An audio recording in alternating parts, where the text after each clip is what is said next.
Hey folks, it's me again, Chef Nathan Richard here at Cuvée Restaurant in Thibodaux, Louisiana. And today we're going to do one of our menu items.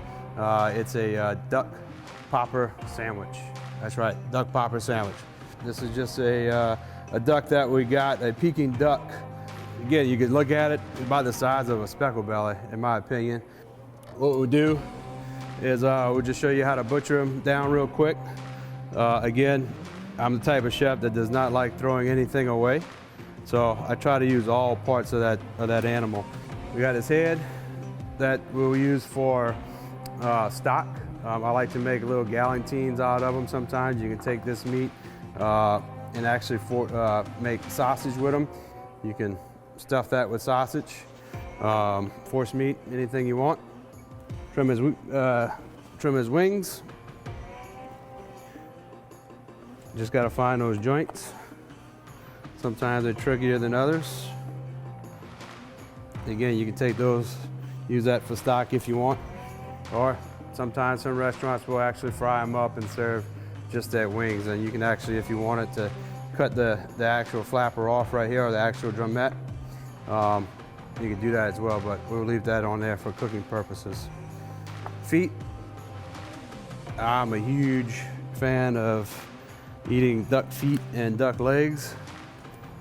So I'll put that on the side and make sure we don't waste that in a good stock. Put that there. Now you can see we just got a little duck, right? I say little, but it's actually big. Still need some work done on it. We're gonna trim some of its fat. Again, do not throw this out. Later on, you'll see a series that we made duck fat and duck cracklings out of the skin that we used in a cooking process to make biscuits. I've made cornbread out of them. Made a lot of different items out of the fat, and you can see it's real fatty, really good stuff to cook with.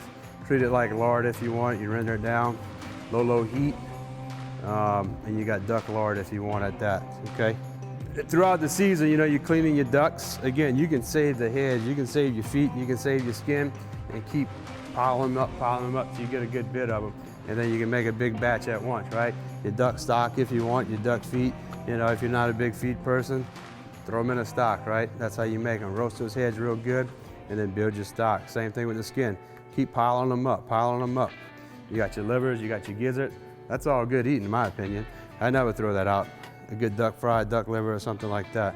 Never want to throw that out. All right, we made a little room on our cutting board. Again, you could take all this fat off completely if you want, but since we're roasting it, we want some of that fat on there. That way that duck doesn't get dried out. Same thing with wild birds too. You can leave that fat on there, it won't hurt, but keeps it from drying out. So very simple. Salt. I get a little bit in the cavity of it. You know, if you want to get in that skin, if you can, work underneath it, no big deal. If you can't, lots of pepper.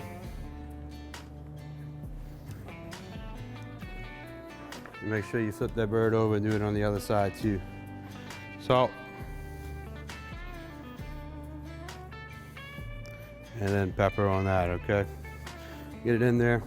Look, even if you want to really get into it, you can actually confit this duck, which is another cooking process where it's basically cooked in its own fat.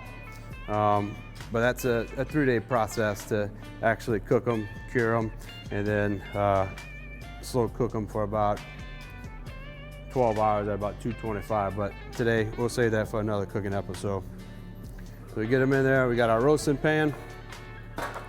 One thing, what I'm doing is going in dry with this bird because it will produce enough fat that it will render all the skin and produce enough fat that we really don't need to put much in there. Again, you're doing your birds a little bit different.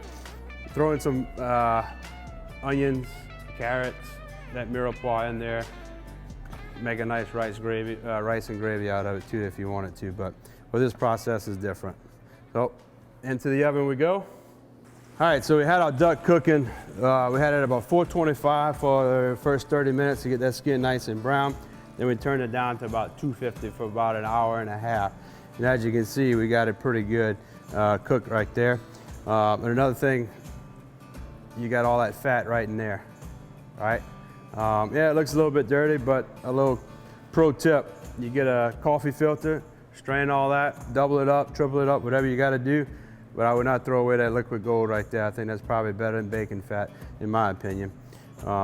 So again, put that aside, use it like lard, put it on some bread and butter if you want, do whatever you want, start your saute out with that, onions and gravy, but again, I wouldn't throw that away.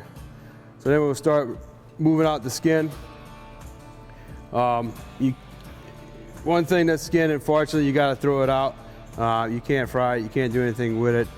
You kind of got it all rendered out enough at that point. But hey, you got this nice crispy skin right there if you wanted to eat that. So we'll go ahead and remove all the meat from it.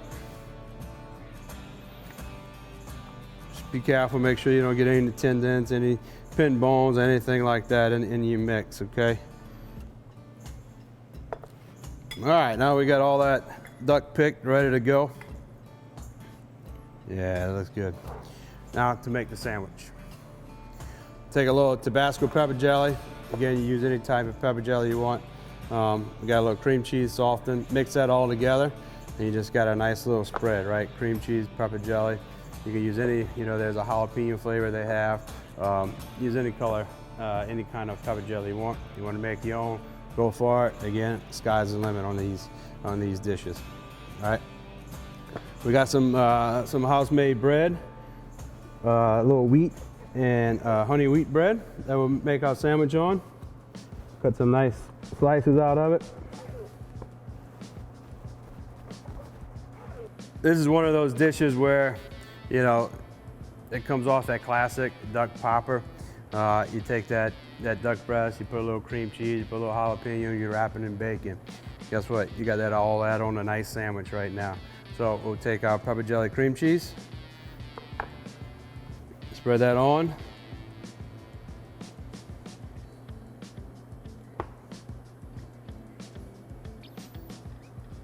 We'll take some of that nice duck meat that we braised. If you want to smoke the duck, go for it. You want to convict it, go for it. You got all kinds of options when you're cooking. So put a little jalapeno. These are some house pickles that we make in-house here at Cuvée. Again, pick them up at the store if you want. Put banana peppers on them. Again, like I said, this is a duck popper sandwich, so we try to make sure we're using the right components on it there. Then, of course, can't forget the bacon. A couple pieces of bacon. It's all right if it's cold. And again, this dish is perfect. You got a leftover duck that you roasted. You don't do it all the meat. Make your gumbo with it. But again, here's a different way that we could do it, because once we put this top on it, like that, whew, that's a good little size sandwich. We're gonna pop it on the tray. We're gonna go right in the oven with it. All right, after a couple of minutes in our oven, we'll go ahead and pull it out. We got it nice and hot. You can see that little pepper jelly cream cheese getting real soft, melting a little bit. Everything's just starting to come together. Since I'm just gonna eat this by myself, I'm just gonna cut that in half. But again, you can cut a different little slices in there. Serve a, little finger foods if you want. Look at that.